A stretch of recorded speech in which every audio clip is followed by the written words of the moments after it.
Nas eleições presidenciais americanas de 2016, o candidato do Partido Republicano e atual presidente dos Estados Unidos, Donald Trump, foi eleito com quase 3 milhões de votos a menos do que a candidata Hillary Clinton do Partido Democrata. Não, você não ouviu errado. O Trump foi eleito com aproximadamente 2 milhões e 900 mil votos a menos do que Clinton. Então, foi golpe? Armação? Por que a Hillary Clinton não é a presidente dos Estados Unidos? Respira fundo que a gente vai descobrir juntos, exemplo por exemplo. «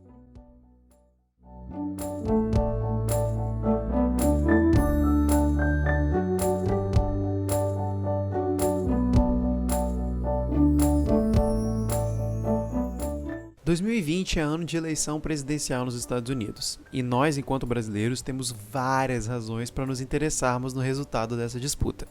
O país norte-americano é nosso segundo maior parceiro comercial, atrás apenas da China, e, não só essa influência econômica, o atual presidente do Brasil, Jair Bolsonaro, desde a sua época de campanha, se mostrou muito determinado a seguir as diretrizes impostas pelo presidente Donald Trump, chegando até a bater continência à bandeira americana. E ele tentou por diversas vezes se aproximar no âmbito pessoal e também aproximar a política brasileira da estadunidense, mesmo sendo rejeitado por Trump várias vezes. Caso Trump perca a eleição, o Brasil pode estar em perigo, já que Bolsonaro toma as dores do presidente americano e criou dissabores com a oposição, o que pode abalar nossas relações diplomáticas com um parceiro historicamente importante. Mas, antes da gente falar sobre isso, a gente precisa voltar alguns passos para poder discutir um assunto muito importante. Como, afinal de contas, é eleito um presidente nos Estados Unidos? Pois é, falar sobre esse sistema eleitoral americano é um assunto muito delicado.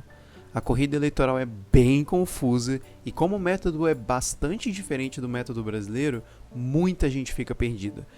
Porque, não faz muito sentido pra gente um candidato ter quase 3 milhões de votos a menos do que o adversário e continuar sendo eleito. Uma característica muito importante do processo eleitoral americano é que ele é indireto. Os votos do cidadão comum não são contabilizados diretamente para o candidato. Por isso que não é simplesmente quem tem mais votos que ganha. E é por isso que um candidato perdedor pode ter uma quantidade tão grande de votos a mais que o vencedor. O cidadão comum vota, na verdade, para eleger os delegados que vão compor o colégio eleitoral. E é esse colégio eleitoral que vai eleger o presidente. A quantidade de delegados no colégio eleitoral é determinada pelo tamanho dos estados, então cada estado tem uma quantidade de delegados proporcional ao tamanho da sua população. Mais ou menos como funciona o número de deputados federais que cada estado brasileiro tem no Congresso, sabe? Então, quando eu falar sobre votar em um candidato, na verdade isso significa votar no candidato que os delegados vão escolher. Mas calma que a gente ainda vai ver isso de novo depois. Voltando na abertura do episódio, eu falei sobre os partidos republicano e democrata. E sim, em toda eleição presidencial a gente só ouve falar desses dois partidos.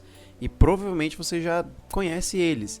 E às vezes a gente tem até a impressão de que só concorrem candidatos desses dois partidos. Ou que os Estados Unidos têm alguma lei que impõe esse bipartidarismo. E isso não é bem verdade. Os Estados Unidos têm um sistema de bipartidarismo informal, se a gente pode dizer assim. Existem outros partidos políticos, sim. Temos o Partido Verde, o Partido Libertário, o Partido da Constituição e etc. Mas os partidos democrata e republicano são os maiores e mais importantes, e os cidadãos americanos basicamente ignoram a existência dos outros partidos, que conseguem no máximo eleger alguns representantes a nível municipal ou estadual, ou, com muita sorte, algum representante no Congresso. Os Estados Unidos também permitem candidaturas independentes, ou seja, aquelas que não dependem de alguma afiliação partidária. Atualmente existem sim alguns deputados no Congresso que foram eleitos como candidatos independentes. Para quem assistiu a série documental da Netflix, Tiger King, vai se lembrar que Joe Exotic concorreu como candidato independente à presidência dos Estados Unidos em 2016 e depois concorreu filiado ao Partido Libertário para o governo do estado de Oklahoma. Então, pois é, ele talvez estava mais preocupado em descobrir se a Carol Baskin matou o marido dela ou não, mas, enfim, ele poderia ter sido presidente, viu? Com isso entendido, a gente vai fazer um combinado aqui, tá? A gente não vai ficar quebrando cabeça lembrando desses partidos minúsculos. Ao longo desse episódio eu vou me referir apenas aos partidos democrata e republicano, mas agora a gente já sabe que existem outros. Beleza, você mesmo aí, você que tá ouvindo agora.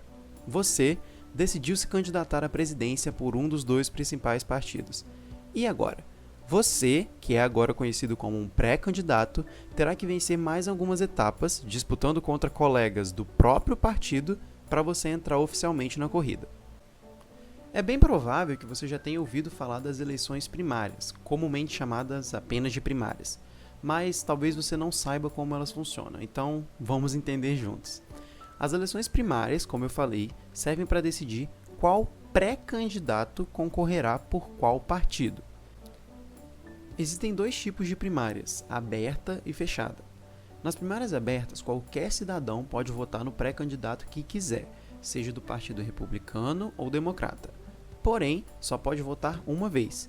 Então, se escolher usar um voto de sabotagem, votando num candidato fraco do partido que ele quer que perca, estará sacrificando apoio ao candidato que ele realmente apoia. Nas primárias fechadas, você precisa se registrar para o partido que quer votar e só então votar entre os pré-candidatos daquele partido especificamente. Então, se você registra para votar para o Partido Democrata, você só vai poder votar entre os pré-candidatos do Partido Democrata. Você consegue perceber que tem um lado bom e um lado ruim para cada método. Nas primárias abertas, qualquer um pode participar, porém tem a possibilidade de acontecer o voto de sabotagem.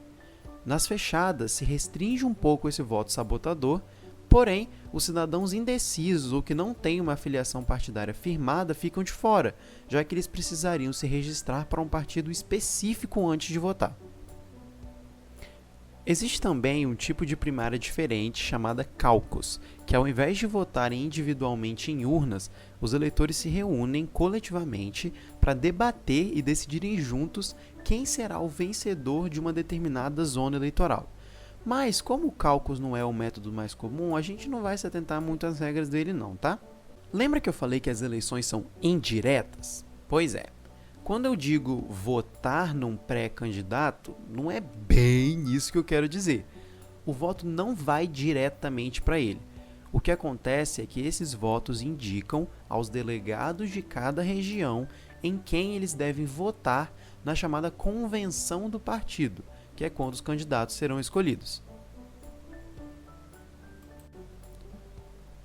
A convenção é o último passo que separa um pré-candidato de um candidato. Na convenção do partido, os delegados levam os votos de cada região que eles representam e votam no pré-candidato que ganhou naquela região. O pré-candidato que tiver mais delegados vence e se torna o candidato do partido.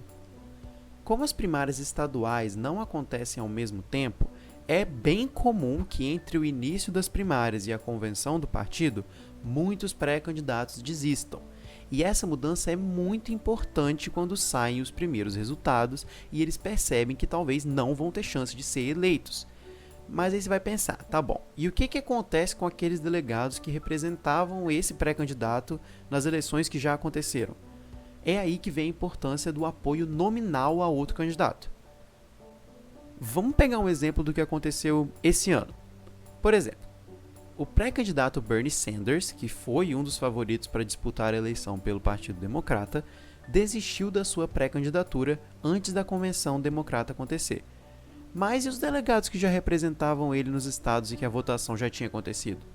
Vão agora votar no candidato que ele apoiar, no caso, Joe Biden. Se antes o Sanders tinha 10 delegados para si, quando ele desistiu da campanha, ele indicou aos delegados que, quando a convenção acontecesse, votassem no Biden.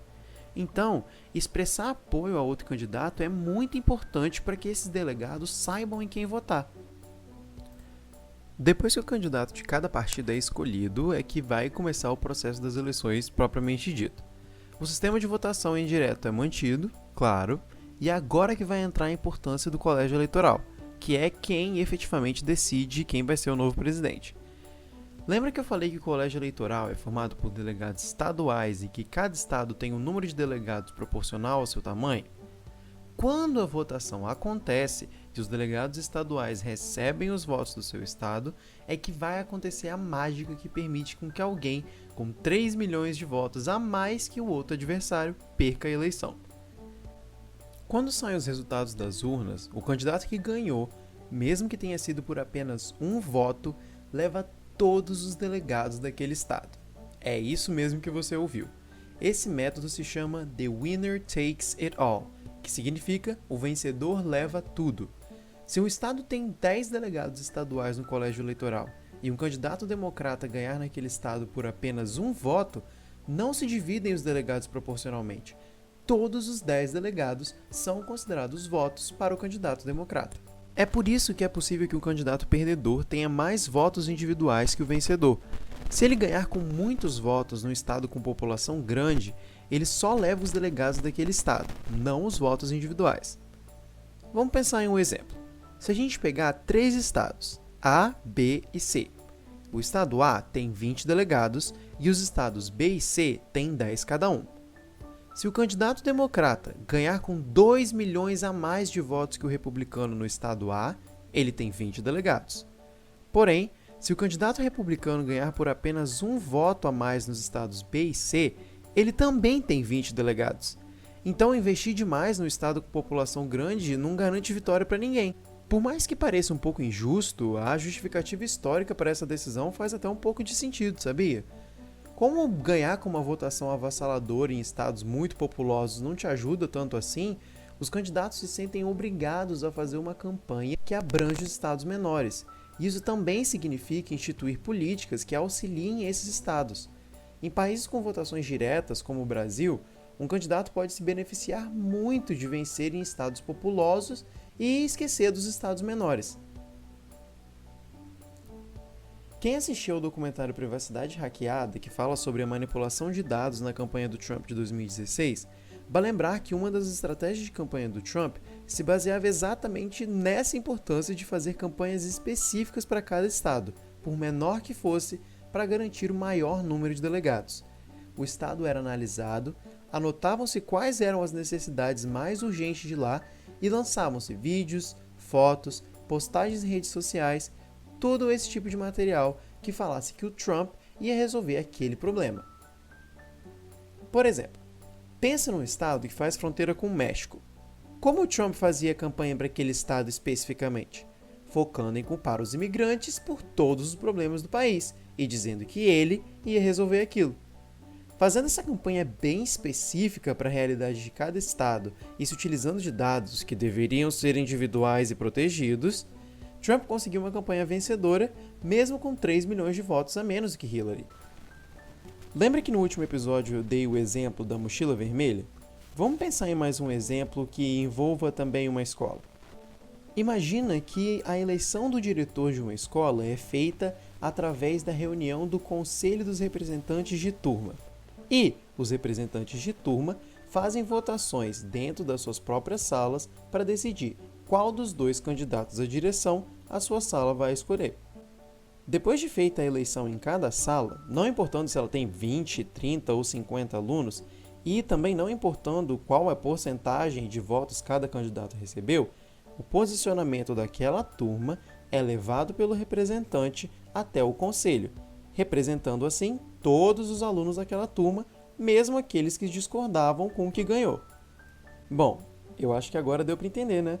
Eu espero de verdade que esse episódio tenha sido útil e que agora todos nós consigamos acompanhar as eleições americanas de 2020 de olho aberto em como as coisas estão indo. Obrigado e até a próxima!